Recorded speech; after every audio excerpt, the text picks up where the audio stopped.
Shangilia Bwana kwa makofi. Haleluya. Haleluya. Haleluya watu wa Mungu. Naomba unapata nafasi unaweza kukaa, kama kuna kiti mahala, kama utaegemea ukuta popote pale, limradi ulisikie neno la Bwana. Haleluya. Namshukuru Mungu sana kwa ajili ya uongozi mzima wa wachungaji. Mungu awabariki sana watumishi wa Mungu ambao tumepata nafasi madhabahuni hapa katika vijiji hivi vya Umalila. Lakini pia kipekee kabisa nataka nimshukuru Mungu kwa ajili ya mtumishi wa Mungu, mhubiri mwenzangu nimeambatana naye, Imani Mwaitete. Mtumishi wa Mungu, karibu sana, ulisalimie kanisa. Mpige Bwana makofi. Haleluya. Karibu sana mtumishi wa Mungu. Haleluya. Haleluya. Bwana Yesu asifiwe. Uhuru wa Yesu. Tumsifu Yesu Kristo. Amen. Kwa majina yangu kama alivyonitambulisha mtumishi wa Mungu ambaye ndio kiongozi wa huduma hii, naitwa Imani Mwaitete Mwasota. Ninatokea Dar es Salaam, ni mwinjilisti wa neno la Mungu. Ninampenda Yesu, nimeokoka. Tutaambatana nanyi mpaka kieleweke, shetani aombe po. Amen. Shangilie Bwana kwa ajili ya Mwaitete huyo. Haleluya. Watu wa Mungu, kwa majina yangu naitwa Mwalimu Aaron Ulaya. Mimi ni mwalimu wa neno la uzima, na Mungu amenipa neema ya kuhubiri pasipo mipaka popote pale, ili mradi pana watu wa Mungu basi mimi nafika kwa ajili ya neno la uzima. Haleluya. Nalo somo ambalo tutatembea nalo kwenye wiki hii ya kujifunza, na tutamuomba Mungu sana, na nimemuomba Mungu na bado naendelea kumuomba Mungu, ili yoyote atakayefanikiwa kusikia haya, maisha yako yatabadilika, hautokuwa kama ulivyo. Haleluya. Somo langu kwenye wiki hii, na napoanza kulitambulisha siku ya leo, linahusiana na vifungo vya familia. Kwa nini? Kwa sababu kuna watu ambao Mungu amewakusudia walipo hawakutakiwa kuwepo. Kuna mahala watu wapo ambapo kwa kalenda ya Mungu na mahesabu ya Mungu hawatakiwi kuwa pale.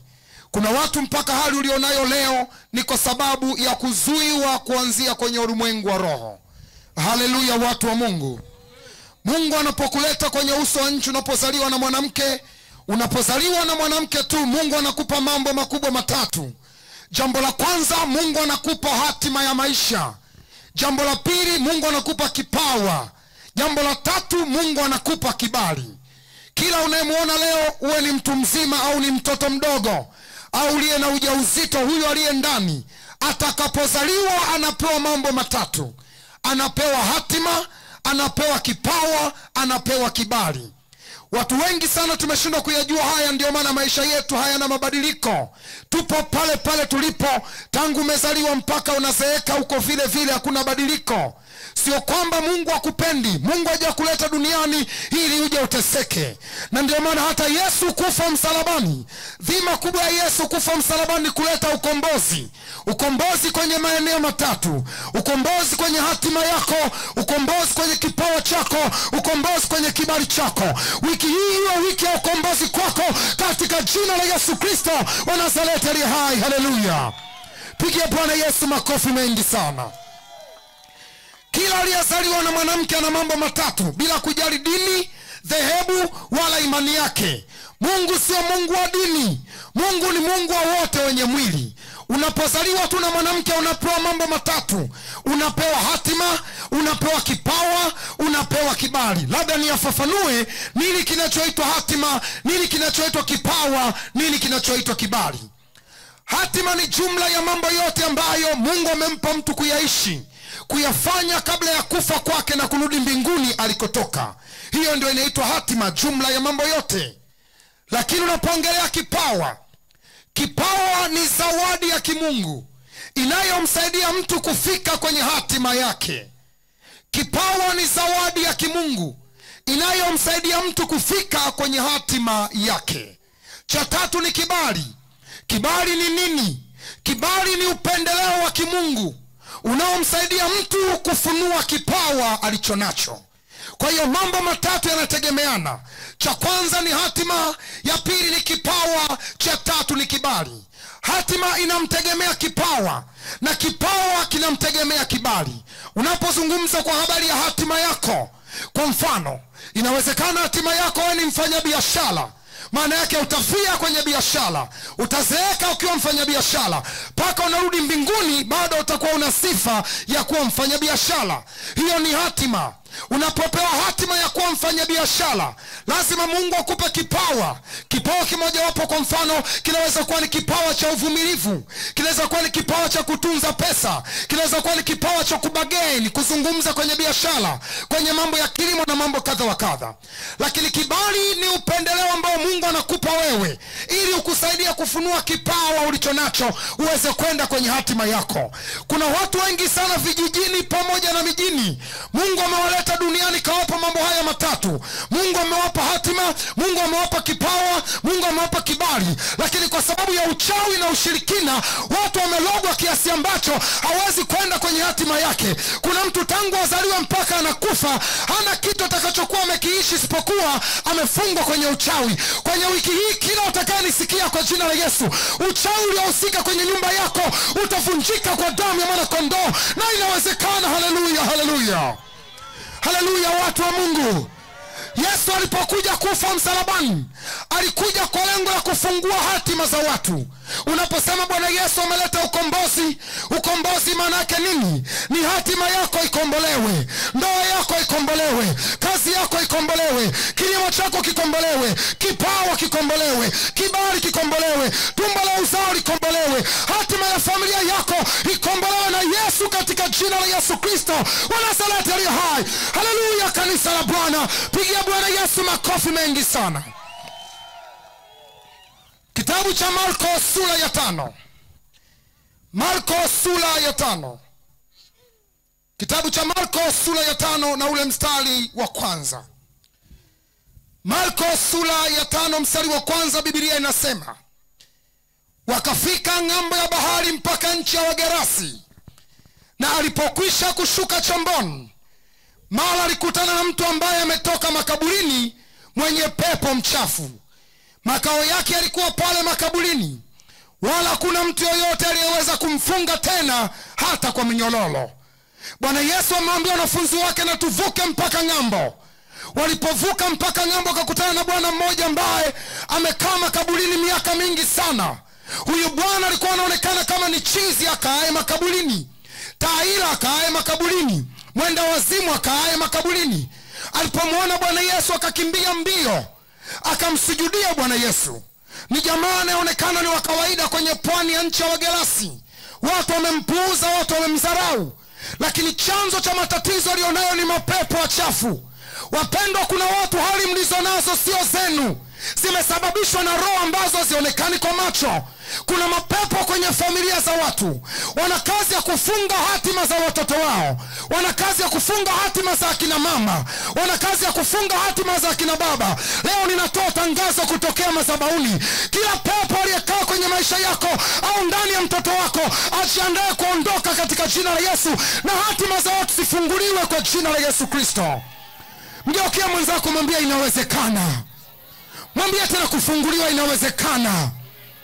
Hatuwezi tukatoka Dar es Salaam mpaka Umalila hapa kwa hali ya hewa hii, alafu akabaki huyo pepo kama alivyo. Kama Bwana aishivyo, kitaeleweka katika jina la Yesu Kristo. Bwana Yesu anafika kwenye pwani ya nchi ya Wagerasi. Wanamkuta mtu ni tahila, ni chizi, lakini uchizi alionao ni kwa sababu ya mapepo wachafu ambao wamempagia mtu huyu miaka mingi. Kuna watu wana matatizo, kuna watu ni makahaba, kuna watu ni maskini, kuna watu wako hoi, kuna watu maisha magumu. Sio kwa sababu wameshindwa kutafuta, hapana, wanabidii kwenye kutafuta, lakini kuna viumbe wachafu wanaozuia watu wasiishi baraka zao. Mimi nasema kama mtumishi wa Bwana, yoyote unanisikia hapa na umezuiwa kwenye ulimwengu leo, saa imefika, asema Bwana, uondoke uende kwenye hatima yako. Yanda la masaka libosaya. Haleluya, kanisa la Bwana. Wanamkuta mtu anatoka makaburini. Kama wewe ungemdharau pia, hata mimi ningemdharau pia.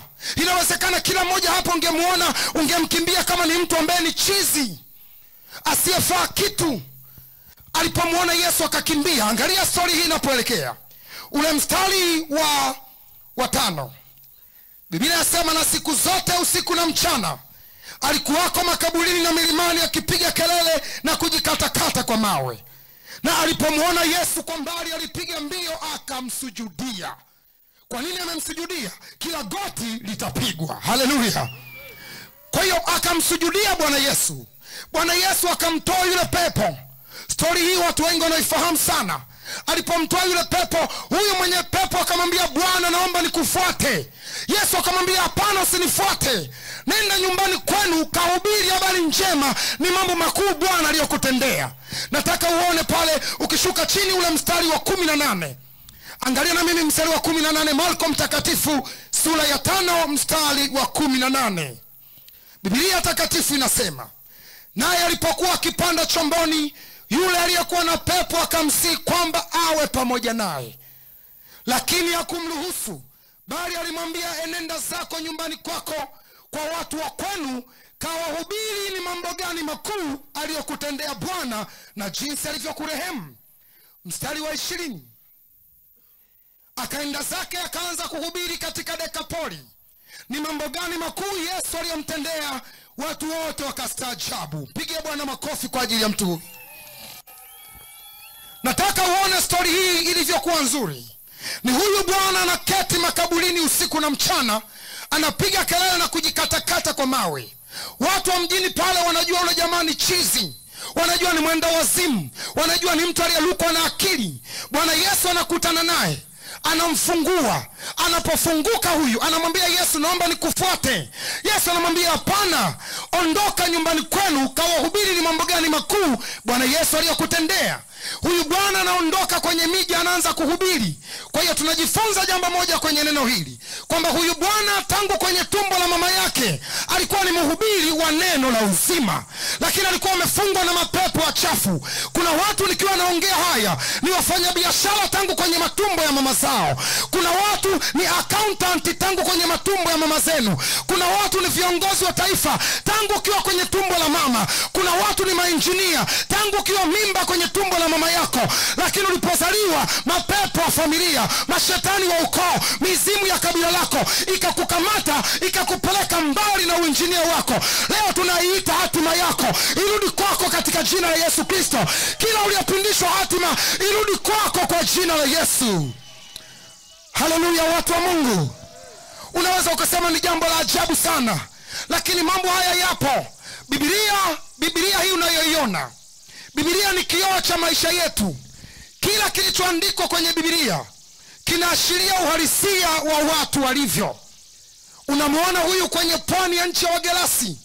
Tuna watu wengi sana mlio hapa, mlivyo leo hamkutakiwa kuwa. Kuna mwingine uko Umalila hapa, lakini mafanikio yako hayapo hapa. Kuna mwingine unaishi Tukuyu, lakini mafanikio yako hayapo Tukuyu. Kuna mwingine uko Uyole, mafanikio yako hayapo Uyole. Umekosa mtu wa kukushika mkono kukupeleka unakotakiwa kwenda. Kuna mwingine unaweza kuwa mkulima, ukalima sana ukaona kwamba Mungu amekuleta ili ukae Umalila ulime viazi, lakini sio kweli. Kuna mwingine uko hapa tu kimakosa. Kuna mwingine uko hapa kwa sababu mapepo wamefanikiwa sana kukuzuia. Kuna mwingine roho za familia yako. Kuna familia duniani ni marufuku kufanikiwa. Ukiinuka tu kufanikiwa unakula mweleka, na kama ukiinuka sana basi unakufa mapema. Ndio maana kwenye jamii zetu watu wengi waliokufa mapema ni wale waliofanikiwa na waliokuwa na maisha mazuri. Mimi nasema katika jina la Yesu, kila uliyenisikia uliye hapa, hautakufa mpaka wakati wako ufike. Hautakufa kwa jina la Yesu Kristo mpaka wakati wako ufike. Haleluya, watu wa Mungu. Familia nitokayo mimi ni familia tofauti kidogo, kwamba kila aliyefanikiwa hatakiwi kuishi. Ni familia ambayo hairuhusiwi kabisa hata kumtumikia Mungu. Unaponiona nimekuja Umalila hapa, hakuna mtu mwenye akili timamu, hakuna mtu mwenye akili timamu aliyesoma shule akapata exposure, mwenye maarifa, anayejulikana na wengi, ambaye atajikusanya aje kuihubiri injili Umalila kama Mungu hajamtuma. Hayupo. Narudia tena, ukituona tumekuja hapa ni Bwana ametutuma kwako. Inawezekana mkawa wengi hapa, lakini Mungu anamtafuta mmoja. Kuna mmoja uko hapo Bwana na kutafuta. Miaka uliokaa imetosha, watoto wako wamekuwa hoi, saa imefika watoke sasa waende kwenye hatima yao katika jina la Yesu Kristo. Ndio maana ukija hapa kwenye mkutano huu, ukija kwenye kusanyiko hili, usije kwa mazoea. Njoo hapa ukiwa unajua chochote kinaweza kutokea kwenye maisha yako. Haleluya, haleluya, haleluya. Amekuja Yesu ili hatima zetu ziwe huru. Anasema kwenye neno lake, mwizi haji ili avunje na kuiba, lakini mimi nalikuja ili wawe na uzima, kisha wawe nao. Haleluya, watu wa Mungu. Kwa hiyo unaona Yesu anawaambia na tuvuke mpaka ng'ambo. Lengo la kwenda ng'ambo ni kumfungua huyu kwenye pwani ya nchi ya Wagerasi. Wanamuona ni chizi, wanamuona ameishiwa, wanamuona mwenda wazimu, wanamuona hana faida kwenye mji. Hata inawezekana Umalila hii kuna watu nawaona hapa hawafai, kuna watu nawaona hapa wamechoka, kuna dada unayemwona hapa amechoka, hana hata matarajio ya kuolewa wala kuwa na familia. Uwezi kuishika hatima ya mtu. Hatima yako anayo Bwana. Wanaweza kukusalau leo, kumbe Mungu amekuandalia jambo kesho kutwa. Wanaweza kukuona ufai leo, lakini mwakani utakuwa tofauti. Unayemwona mwaka huu anaweza siwa huyo mwakani. Bwana akambadilisha kwa jina la Yesu. Ni maombi yangu kwenye ardhi ya Umalila, Bwana akubadilisha maisha yako. Mungu abadilisha maisha yako. Yesu abadilisha maisha yako, maisha ya watoto wako, katika jina la Yesu Kristo wa Nazareti aliye hai. Shangilie Bwana kwa makofi, haleluya. Shangilie Bwana kwa makofi, haleluya. Natambua saa hii tuko live na tunaonekana na wengi duniani. Natambua tuko live YouTube na tunafahamika na wengi. Yoyote hata ananisikia mtandaoni, hatima yake ilipopinda popote, Mungu aifungue katika jina la Yesu. Mgeukie jirani yako, mwambie Mungu afungue hatima yako katika jina la Yesu. Rudia tena, mwambie Bwana afungue hatima yako. Na waambia watu wa Mungu, shetani anaweza akafunga hatima ya mtu. Kuna mtu umeletwa, umezaliwa, wewe ni injinia kabisa, lakini kwenye familia yako kuna vizuizi vya familia. Kuna familia ambazo wamewekewa vizuizi na roho za familia. Familia hizo ni marufuku kuishi miaka 70. Kuna familia ambazo hamwezi kufika miaka 70 hata ufanyeje, mnaishia 54. Lakini kuna familia zingine marufuku kuolewa, ila mnaruhusiwa kuzaa. Ndio unakuta watoto wote wamezalia nyumbani, hakuna aliyeolewa hata mmoja. Usifikiri ni hali ya kawaida, ni aina ya kifungo. Kuna familia ambazo magonjwa ndio yenu. Babu alikufa kwa ugonjwa fulani, bibi mama naye anao, na wewe pia unao. Yani kuna familia ambazo zimetengenezewa magereza, zimefichwa ndani ya magereza ya magonjwa, zimefichwa ndani ya magereza ya kukataliwa. Kuna familia wao ni umasikini. Hata kama ukampa mtaji leo, yuko hapa kijijini, hata kama ukampa mtaji wa kufanya biashara au kufanya kilimo, baada ya wiki 2 zile hela hazipo. Sio yeye, hapana. Anapozitumia anakuwa ajui, anakuwa unconscious, hana ufahamu. Ila zinapoisha ndio anakumbuka, sijanunua mkaa, sijanunua hiki. Ndio maana kuna watu mko hapa, unaweza ukatumia hela, zinapoisha ndio anakumbuka kuna kitu fulani hujafanya. Usifikiri ni bahati mbaya, zinaanza namna hiyo. Hebu pale uliposema maneno haya, naomba kila mmoja usimame, kila mmoja usimame ulipo, kila mmoja usimame ulipo. Simama pale ulipo. Kwa sababu ya wakati wetu tumechelewa kuanza leo kwa sababu ya miundombinu na hali ya hewa pamoja na kwaya mbalimbali, na imani kesho tutaanza vizuri sana ili tuwe na muda mzuri wa neno la uzima pamoja na maombi. Sema maneno haya, sema: Baba Mungu wa mbinguni, katika jina la Yesu, mimi mtoto wako nipo mbele zako katika siku hizi za mkutano. Katika siku hizi za mkutano najiweka wakfu, najiweka wakfu kwa ajili ya kazi yako, kwa ajili ya kazi yako. Unifungue Bwana, unifungue Bwana, kwa damu ya Yesu Kristo, kwa damu ya Yesu Kristo. Sasa naomba unisikilize. Maombi haya, kama wewe bado hujaamua kumpa Yesu maisha yako, tunakwenda kuomba maombi ya tofauti sana. Maombi haya ambayo tunakwenda kuomba ni ya kumwambia shetani aachie hatima yako. Nawaambia mimi, kuna watu mpaka leo hali ulionayo wewe mwenyewe ndani unajiuliza, mimi mbona maisha yangu hivi? Ukijipigia picha kesho kutwa haujipati. Uwezi ukajiona utakuwa nani. Yani unaishi wala hujui kesho yako ikoje. Na wataka watu wa namna hiyo. Na wataka watu ambao kwenye familia zao wamefungwa sana mpaka imeshindikana. Amehangaika kwa waganga, imeshindikana. Amehangaika popote, imeshindikana. Na wataka watu ambao kwenye familia yako nyie mnasalia nyumbani tu kabla ya kuolewa. Na wataka watu ambao kwenye familia magonjwa mnapokezana, anatoka kwa bibi linakuja kwa mama linashuka kwako. Na watafuta watu wa namna hiyo ili niombe nao na Bwana wafungue. Sababu hiyo nataka nitoe nafasi kwa watu ambao kwa mioyo yao wanataka kumpa Yesu maisha yao. Nataka niombe na nyie kwanza kipekee sana pale ulipo, pale tu ulipo, nyosha mkono juu. Nataka niombe na wewe. Nataka niombe na wewe pale ulipo. Nyosha tu juu, usiogope. Wewe nyosha tu mkono juu, usiogope. Nataka niombe na wewe pale ulipo. Na ninatamani sana kwa kila mmoja nimwekee mkono ili kila mapepo yaliyo ndani yako yakuachie katika jina la Yesu Kristo. Amen. Nyosha mkono pale ulipo tafadhali. Unataka kumpa Yesu maisha yako? Tafadhali sana, nataka ni uko mbali sana. Sogea huku mbele. Nakuomba sogea hapa mbele. Nakuomba sogea hapa mbele. Mtu wa Mungu, shika microphone. Nakuomba sogea hapa mbele. Mimi nataka niwaombe watu hawa in a very serious way.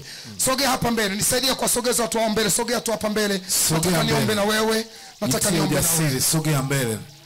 Nataka niombe na wewe tafadhali. Watenda kazi nisaidieni kama kuna watu, kama kuna watumishi. Sogea tu, msiogope. Msiogope. Sogea mbele. Nataka tuombe. Pale ulipo, nyosha mkono juu. Nyosha mkono juu, mwache tu awe na amani. Nyosha mkono juu, nataka nikuombe pale ulipo. Yes. Pale ulipo nataka kuomba na wewe. Kila mmoja uliye hapa na makutano wote kwa ujumla, hebu nyosha mikono juu namna hii. Sema maneno haya. Sema, Baba Mungu wa mbinguni. Baba Mungu wa mbinguni. Katika jina la Yesu. Katika jina la Yesu. Nimelisikia neno lako. Nimelisikia neno lako. Jioni ya leo. Jioni ya leo. Ninajiweka wakfu. Ninajiweka wakfu. Kwa ajili ya neno lako. Kwa ajili ya neno lako. Na kupokea Bwana. Kupokea Bwana. Uwe Bwana. Uwe Bwana. Na Mwokozi. Na Mwokozi. Wa maisha yangu. Wa maisha yangu. Kuanzia leo. Kuanzia leo. Kila kazi za giza. Kila kazi za giza. Zilizowekwa ndani yangu. Zilizowekwa ndani yangu. Roho za familia. Roho za familia. Roho za ukoo. Roho za ukoo. Ziniachie. Ziniachie. Kwa damu ya Yesu. Kwa damu ya Yesu. Kwa jina la Yesu. Kwa jina la Yesu. Kuanzia leo. Kuanzia leo. Hatima yangu. Hatima yangu. Ninaitaka. Kwa damu ya Yesu Kristo.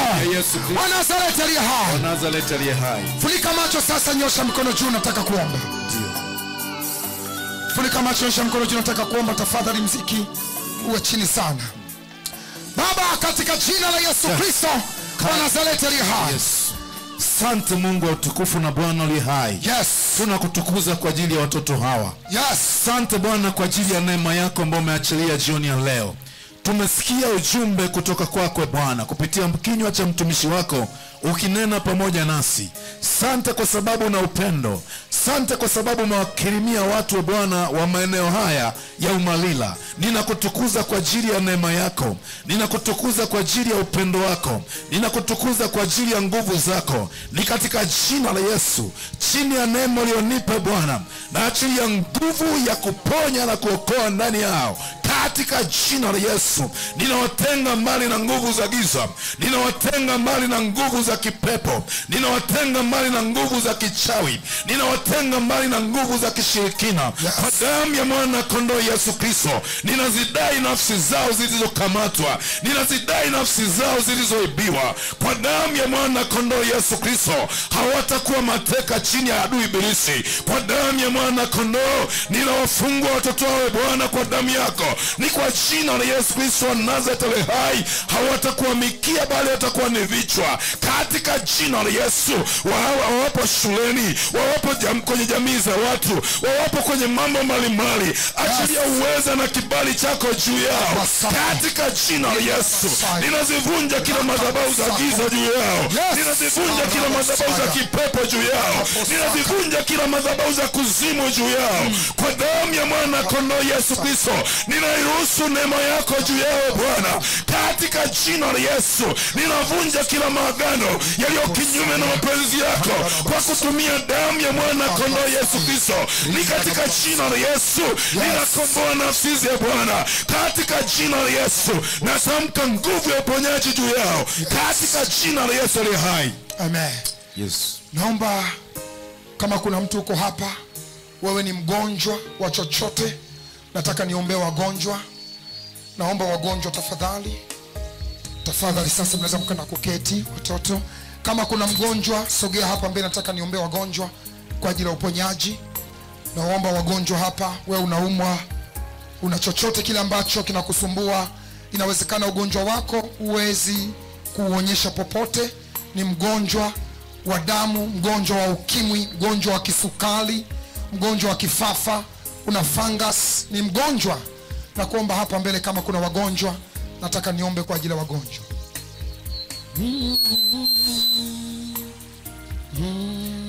Njoo, unajisikia unaumwa, njoo. Kama ni mgonjwa uko hapa, Njoo. basi. Kama hakuna wagonjwa, wote tuko sawa. Kama tuko sawa, basi naomba tusimame watu wa Mungu ili niweze kuomba, niweze kuruhusu, kwa sababu ya wakati wetu. Tulitakiwa saa 12 kamili tuwe tumemaliza mkutano wetu, na imani kesho tutawahi na tutaanza vizuri, ili kwamba tuwe na muda mzuri wa neno la uzima, lakini baadaye tuweze kumaliza kwa wakati. Ni kweli hali ya hewa ni korofi, lakini hali ya hewa haiwezi kutuzuia kwenye injili. Haleluya. Amen. Basi nawaomba watu wote tulio kushoto, watu wote tulio kulia, watu tulio kule mbele, tusogee hapa sote sasa. Tulio wote kwenye hema tusogee hapa, tusogee tu hapa. Nataka kuomba na kuachilia baraka za siku ya kwanza. Nataka kuomba ni kuombea na kuachilia baraka za siku ya kwanza. Sogea tu hapa.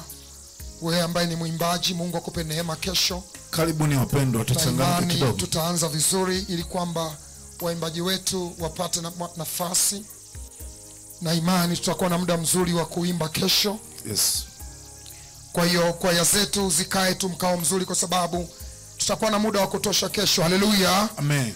Ili kwaya zetu zinapomtumikia Mungu, tafadhali sana sogea. Njoo, msiogope, njoo msiogope. Hii mvua ni baraka. Njoo msiogope, njoo. Njoo tumalize haraka kina mama, watoto, vijana pale, njoo. Njoo. Nataka niombe kwa ajili yako. Funika macho, nyosha mkono juu. Nataka niombe kwa ajili yako. Nimezungumza maneno mengi na nimesema maneno mengi sana ya kuogofya kwa habari ya hatima yako. Inawezekana umefanikiwa leo kufika hapa kwenye mkutano huu siku ya kwanza. Umejitahidi sana mbali na hali ya hewa hii mbaya, hali ya hewa isiyoridhisha iliyojaa baridi, mvua na ukungu, lakini bado umeidhalau hali ya hewa ukamkimbilia Bwana. Nyosha mikono yako juu. Mungu hawezi kukuacha kama ulivyo.